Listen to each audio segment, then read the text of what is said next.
Leveling up. Extreme business growth through raising your game. When what was once extraordinary becomes ordinary, you know you've leveled up. Hello and welcome to the Leveling Up Podcast with me, George Swift. The Leveling Up Podcast is here to give you the personal development, the entrepreneurial development and the business growth that you, the ambitious business owner, desires. I'm here to give you the inspiration, the motivation and to challenge your aspirations to take you and your business to the next level. It is Friday and therefore it is our Friday 5-minute fix. They are never 5 minutes. However, they are bite-sized chunks of podcasting wisdom designed specifically to give you something to think about as you go into the weekend, to maybe ponder upon, and then to come back out on Monday firing on all cylinders. Today, I want to talk to you about doubt, and very specifically, how doubt is the harbinger of procrastination. It's one of the most frequent questions I ever get asked. How do I stop procrastinating? It drives us crazy, right? We drive ourselves crazy sitting there just getting distracted and procrastinating and being indecisive and everything else. And of course, we know, right? It's frustrating because we want to get going. We want to do. We want to take action. We want to make shit happen. And we're getting in the way. Here's the thing. A big part of procrastination is doubt.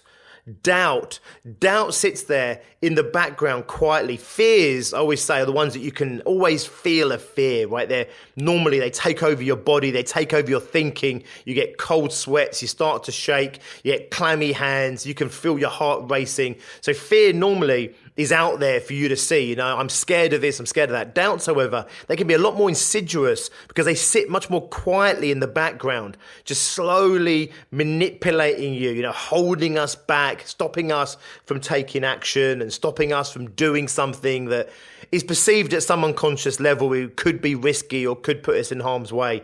So fear is that thing, fight or flight response is if I'm going to do something or something's about to happen to me that could harm me, I'll get a fear response. Doubt is different. Doubt is like if something may or may not be about to occur, then kind of be ready for it. Does this make sense? Fear is shit's on, something's going to happen, I'm red alert. Doubt is more, I don't know anything's going to happen, but it might do, and therefore I'm going to hold us back a little bit. So to understand how doubt directly links to procrastination, we have to go back many tens of thousands of years in our evolution. So let's go back. Let's say we are cave dwellers once again, and we're going out on a hunt, and we're used to hunting the forests, and the forests are starting to be depleted of food and animals for us to eat and everything else. And we find ourselves fundamentally running out of food and we end up on the edge of the forest, okay? Now, we've been raised in the forest. We've learned that the forest is safe for us. We know how the forest works. We know the rules of the forest. This makes sense? And suddenly we're faced with this big open plain. Now, as a species, we would not have survived very long at all if we were foolhardy enough to go charging into new things, right? Charging into new experiences, charging into new environments or spaces or situations where we genuinely had no idea what the rules were or what was there, what the risks were, etc. So what doubt does is doubt then comes into play. And doubt doesn't say that you're unsafe. Doubt just says you might not be safe. Make sense? This is why it's quieter and a little bit more insidious than fear. Fear says, we're unsafe, this is not safe, freak out, right? Take action, right? Club something to death, run away, freeze, like a startled rabbit in the road. Whatever we do something now because risk is here, it's happening. Doubt is different. Doubt isn't the presence of threat, it's kind of the absence of certainty and safety. Does this make sense? So we get to the edge of the forest, and we're meant to slow down. Just think about this. Just picture us out there on the hunt as cavemen, maybe cave ladies, and we're out there and we're walking up and we just slow down, right? Because we stop in our tracks. We see the environment change. We don't know what to make of the open plain. So what do? We naturally slow down and we take it all in and we're trying to work out, like, what is this new place? What are the rules here? What should we do? What shouldn't we do? And you creep up to the edge of the forest and you creep up slow and slow. And if you've got a dog or a cat or any animal, they still do this to this very day, right? It's like, there's a dustbin bag in the street, my dog always, starts to immediately freeze first and foremost, and then starts to approach it with real trepidation and cautiousness. It's not saying that this is actually a threat. It's just saying this is new, this is uncertain, I don't really know what this is, and therefore I cannot be convinced that I'm 100% safe. Therefore, I have to slow down a little bit, take it all in. Let's not go rushing into this now. Does this make sense? So we would have done exactly the same thing as cavemen and cavewomen. We would have come up to the edge of the forest and we would have slowed down. And of course, it would have been the most safe action we could do, right? It'd be foolhardy charging out there, spears, screaming their heads off. It'd be crazy, of course. So we are meant to slow down and we're meant to work it out and get the data in. And that evolutionary response is still in us today. So if we're lacking certainty in something, if we're not sure about something, if we're not convinced that this is the right path, or we can be certain that this is going to give us the right outcome, our evolutionary brain doesn't understand that we're in business now. It doesn't understand, that you're looking at your finances, for example. It still thinks that we're out there in the wilderness, in the plains, and therefore we are potentially moving into a risky situation. Slow down, take in the information, work it out. What are the rules? How do we behave? What are the threats? What's safe? Make sense? We're meant to slow down. We're meant to take it easy. We're meant to procrastinate.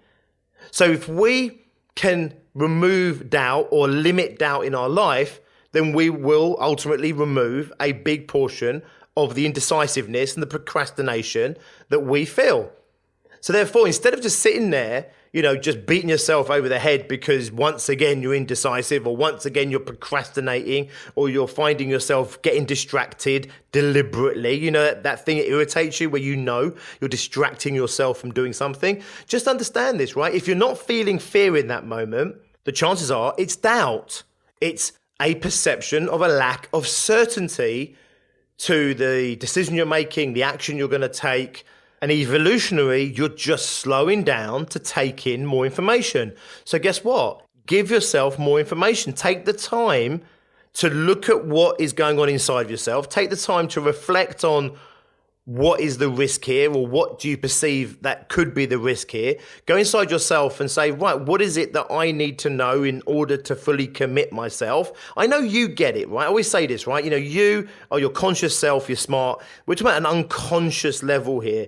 And therefore, we do need to be patient and we need to be nurturing and tender with our unconscious self, right? Because yes, we know better, but just like our 3-year-old son or daughter, if you constantly just beat them over the head, you'll just destroy that personality. Right? So you need to be really understanding with the 3-year-old. You need to really nurture the 3-year-old and listen to them and understand why they're fretting or they have fears or doubts. And you've got to be that same parent to yourself here, right? Stop being so patient all the time with yourself. Stop expecting, so much more from yourself. Accept that what is happening, and get into that process and look at what's going on in that process and start to see what your unconscious is perceiving in that moment. Change the perception, right? Change the information that you're feeding in, and then you'll start to change the resultant. So if you're looking at a pile of financial documents and you're looking at them thinking, this is going to be miserable, this isn't going to be fun, I'm not really good at maths, I'm no good at numbers, oh my God, right? Don't be surprised in that moment you're lacking motivation, right? Because when we're talking about motivation, a big part of motivation is reward and the lack of doubt, right? So when you lack doubt in something, so you have certainty that this is a good thing, a positive thing, and you have reward in there, which is, I'm going to feel good once I've done this, or I'm going to get ahead of the game when I've done this, or I'm going to enjoy doing this. When you've got those two things present, you're highly motivated. So take the time to go in there and remove the doubt. In this situation here, also bring in the rewards. We'll definitely do a motivation podcast at some point in the future, but they're really the two things that you've got going on there with any kind of motivation issue, is that it's either lacking reward or you have too much doubt. And it might be you have some reward and a lot of doubt. So doubt is winning out. You might have no reward and a lot of doubt, in which case you're doing nothing. All right? You will literally sit there and stare at the wall before you take this action. Maybe there's some reward and there's, some doubt, and you're kind of just dragging your heels, driving yourself mad because you just want to get on, you just want to do, you just want to get to the other side or get the result or whatever it might be. Be a little bit more patient with yourself. Understand that a big part of your procrastination and your indecisiveness is doubt. Work out what it is that you're doubting. Ask yourself, what's the information that I need to remove that doubt? How do I need to see this differently, see myself differently? How do I need to see the outcome differently? How do I need to perceive what is going on in the outside world and this task differently so that I can get rid of some of that doubt, bring in some certainty around this, and then you'll start to move forward with a lot more vigor. Okay, guys, thank you very much. Have an awesome weekend doing whatever it is that you are doing. If you are having a regular weekend, in other words, you're taking it off and spending time with your loved ones and family or doing whatever it is you're doing, have an awesome time doing that. If you're having what I call the entrepreneurial weekend, which is where you're working or certainly doing an amount of working, make it productive, make it focused. Have an awesome one. I will see you on Monday and we'll do all this all over again. Have an awesome one. And until then, as always, be successful.